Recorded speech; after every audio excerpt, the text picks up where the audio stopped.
Hi, it's Lynn, your adulting coach. After more than 40 years raising alternative learners, I have faced my share of resistance, even when I know that if they would just take advantage of this opportunity, they could get what they want. I also hear parents ask me, how do I get them to participate in the art of adulting? It sounds exactly like what they need, but I'm not sure they'll even show up. It's still the three steps. We understand what's going on. We connect with them in a meaningful way so we better understand what's going on inside of them. And then we practice together tackling the resistance, the struggles in a way that works for them so that they realize they can get what they want. We want to do this especially now while they're still with us and it's not the end of our runway yet. So we start with understanding, and here's just a great list of what autistic people need, regardless of their age. They want to be productive, they want to be efficient, they want things to be predictable in their lives, they want to be certain of what's going to happen next. And they want people to be very clear in whatever they're explaining and their expectations because it just makes it so much easier for them to do what needs to get done. They want to have someone they can trust to listen to what's happening with them so that they can separate out what it is that's what are the thoughts, what are the emotions, what should I do next, what are my options. It's just really helpful that they have someone to sort out their thinking. They want a side-by-side cognitive interpreter sometimes. That means that if they're trying to figure out how to get online, to look at their pay stub through this provider that isn't clear at all to them, how do we navigate the steps to get in and get a copy of the pay stub that they've had, because nothing comes in the mail anymore. They want time to process whatever's gone on. They need that time to sort through and think through and feel through all of what's happened. And if we rush them, it's to our peril. There's an underlying drive for authenticity with my graduates. They want what they want. They don't want what I want for them. It's really important that they find a match and that it is their idea of what they want, not my imposition of what I want for them. And then it really does help them to have a roadmap, a framework, a way to, sort out all the complexities of life, because there's so much going on when you're facing that transition, that tricky transition from being school-defined to being self-defined, to being self-sufficient, self-reliant, creating your own self-direction in life. This is a tricky transition. And, we were kind of awkward ourselves during this transition, so we definitely understand what's going on. So often they fall into, we all fall into protection mode. When we look at our thought grooves, they're there for a reason. They were installed just like the programming on our phone was installed to make sure that we can operate, make sure that we're safe, make sure that we guard our resources, make sure that we don't miss out on the benefits of the group. There's some programming that just came in our brains, and it's what's helped our species survive for so long and populate the world. When they're in protection mode, when we're in protection mode, we often avoid, we argue, or we attack. It's just what happens. And when we're in that protection mode, we're going down this thought groove that's been in our brain from the very beginning, where we're trying to figure out what's wrong with us, what's wrong with them, or what's wrong with our life. Those three things are always the things that we're facing. And adrenaline and cortisol are shot through our system by our brain that knows enough to tell the rest of the body to secrete the hormones. And let's keep in mind, it's like boiling water. And it takes a while for that adrenaline to get hyped up. But it does heat up, but it takes a lot longer for things to settle back down again. It's just like boiling water. If we don't get all the way back down to, cold again, it will boil again faster, even more quickly. So if it was boiling 20 minutes ago, then we started to let it cool off, and now we're going to bring it to boil again, it's going to happen even faster this time. So remember that when we go into fight or flight, or our graduates go into fight or flight, the adrenaline and cortisol are still flooding our bodies.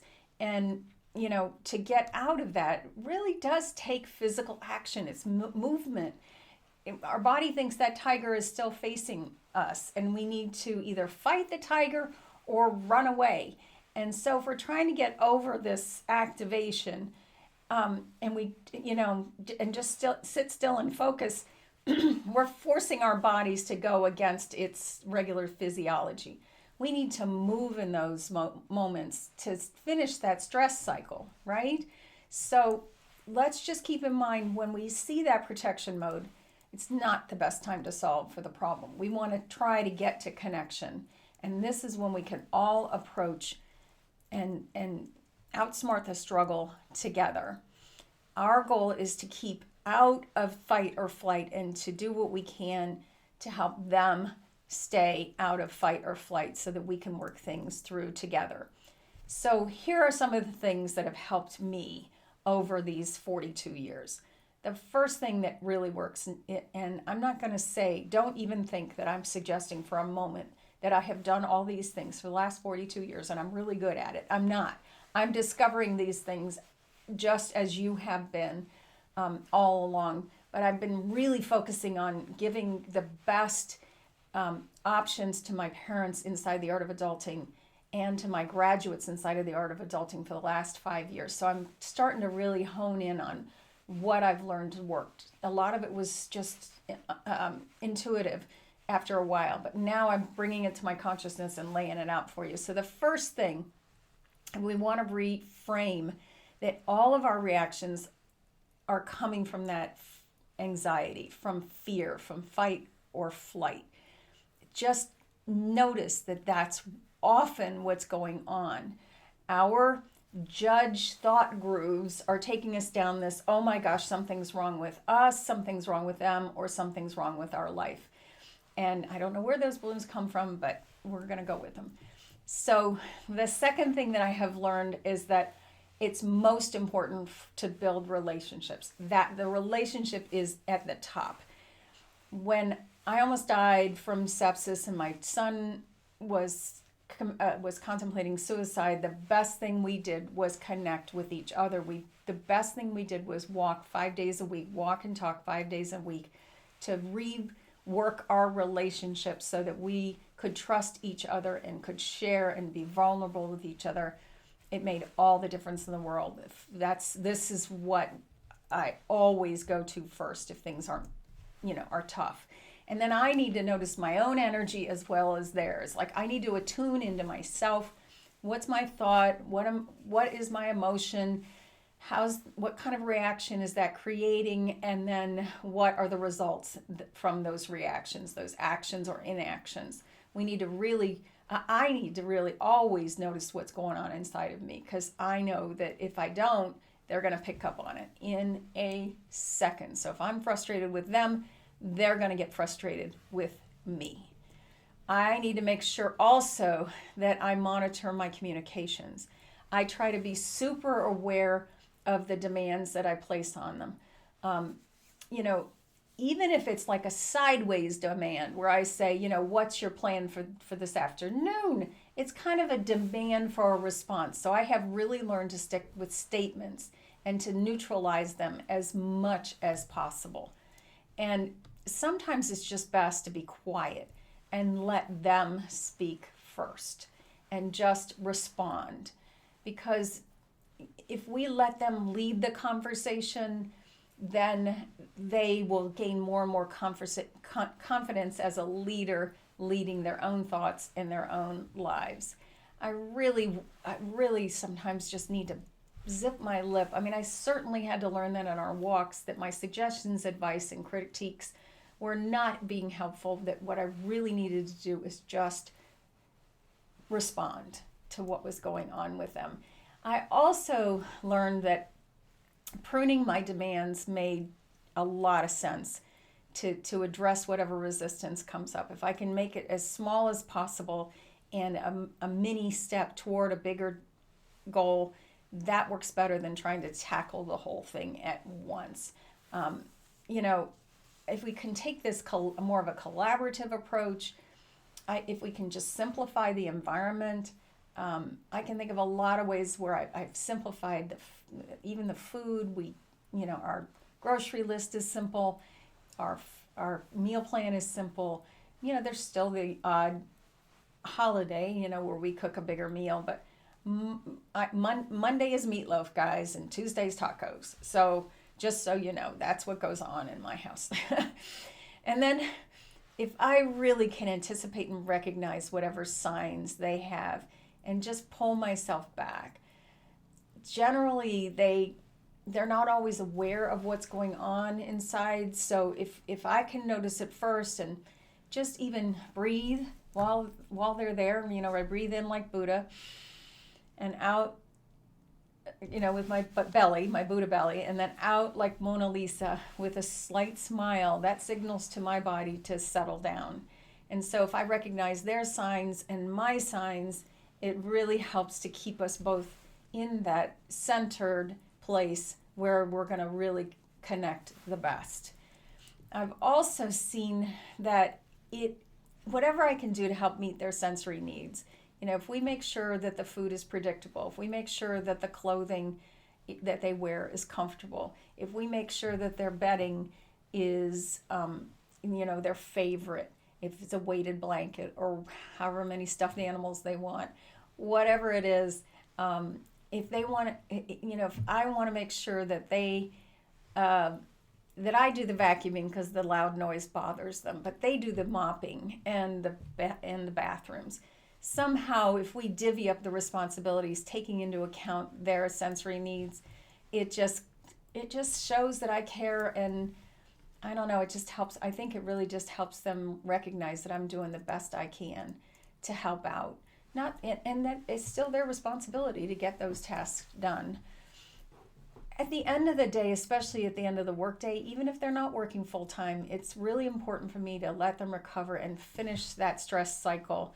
That being among a lot of people, which is what they tend to do because they tend to get service jobs and they tend to have to, deal with other humans, that when they come home, their nervous system can be pretty stimulated. So if we can let them finish the stress cycle by movement, that's my favorite, or taking a nap, or listening to music, and just giving them some space, I've found that really matters.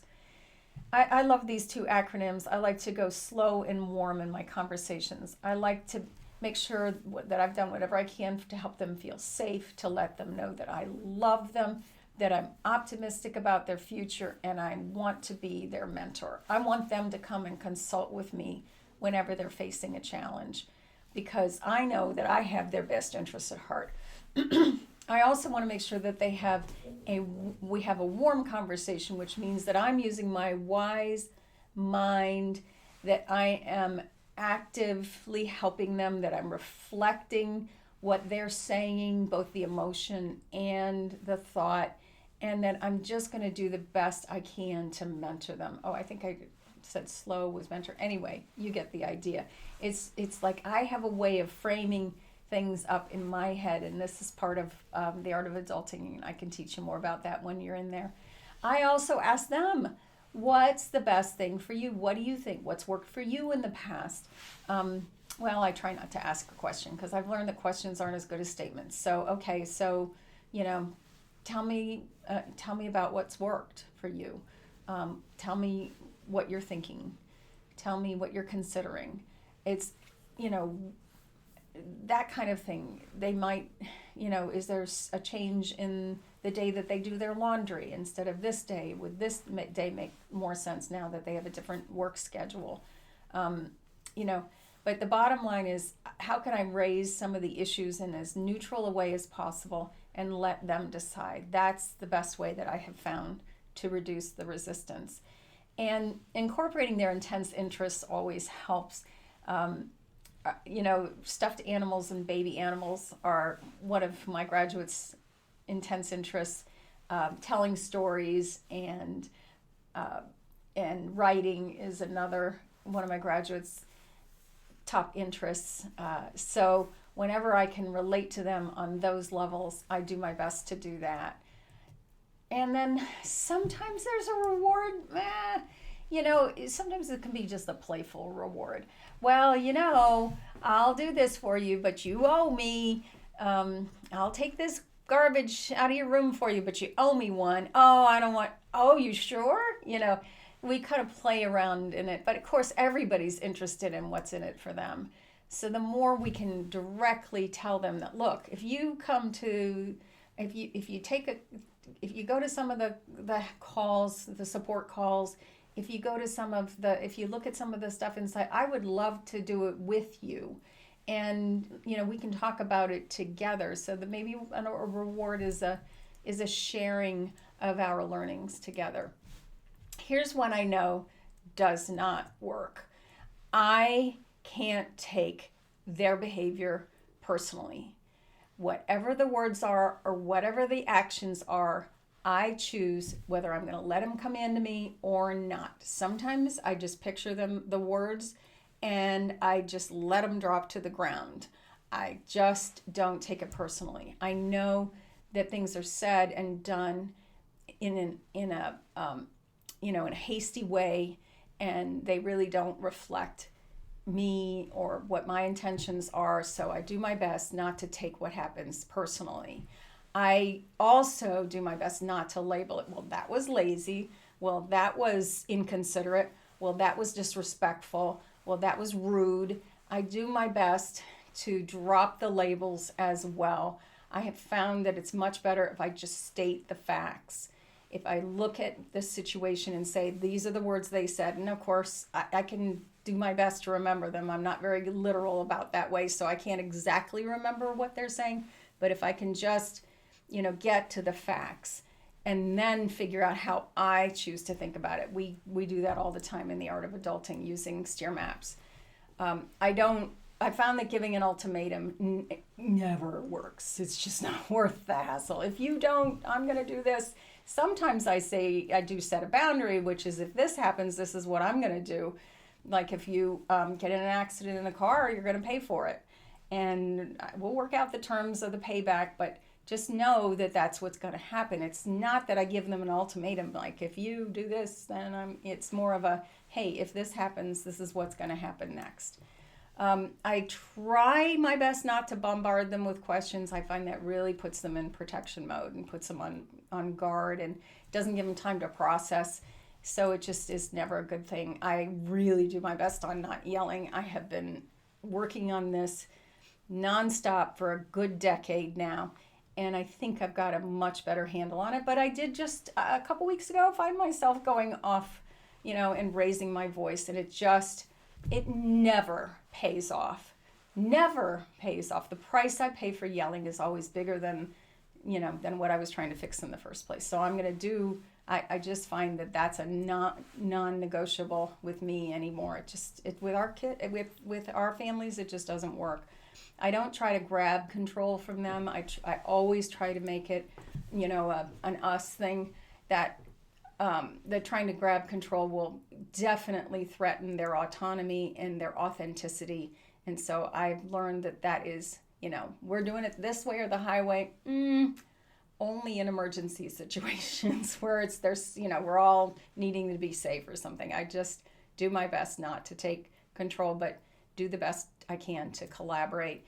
I never try to solve during a meltdown or a shutdown, because that's when the prefrontal cortex, that thinking part of our brain, has gone offline, and there's no way we're going to figure it out. The best thing I do during a meltdown is just sit by them and just breathe with them and reflect their emotions and do my best to just be present without any judgment. I really, they call me out on this one. If I ever try to talk down to them, they say, I hate that. So I know that talking down isn't ever going to get what I want done. I mean, our goal is to, again, understand what's going on, connect with them, and practice what works for them so that they can do each of these things for themselves when we're gone. So, welcome to the Art of Adulting, where we move from despair and frustration to empowerment through self reflection and action.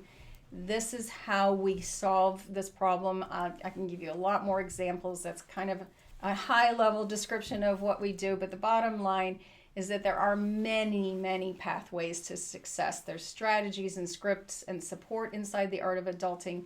They can be accessed many ways. They can come to the support calls, or they can send me an email and I will send them a video, or there's just, they can even just text me. I mean, often I will respond as much as I can to the graduates, because I know that if they're asking for help, that took a lot of courage on their part, and I want to match their courage with my steadfast support.